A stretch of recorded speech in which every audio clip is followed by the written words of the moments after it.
গরম পানি বা আগুনে সেকা লাগলে কি করবেন? গরম পানি বা আগুনে সেকা লাগলে প্রথম কয়েক সেকেন্ড অত্যন্ত গুরুত্বপূর্ণ। ভুল করলে পরবর্তীতে মারাত্মক ক্ষতি হতে পারে। গরম পানি বা আগুনে সেকা লাগলে দ্রুত ক্ষতস্থানে 10-15 মিনিট ঠান্ডা পানি ঢালুন। ভুলেও বরফ ব্যবহার করবেন না, এতে ত্বকের মারাত্মক ক্ষতি হতে পারে। এরপর অ্যালোভেরা জেল বা খাঁটি মধু ব্যবহার করতে পারেন। পরিষ্কার কাপড় দিয়ে ক্ষতস্থান ঢেকে রাখুন যাতে ধুলোবালি না লাগে। ভুলেও ক্ষতস্থানে টুথপেস্ট ব্যবহার করবেন না। যদি ফোস্কা পড়ে তাহলে ফোস্কা ভাঙবেন না।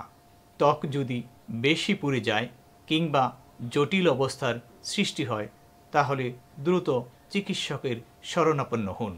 এই তথ্যগুলো উপকারী হলে লাইক, শেয়ার এবং ফলো করে সাথে থাকুন। ধন্যবাদ।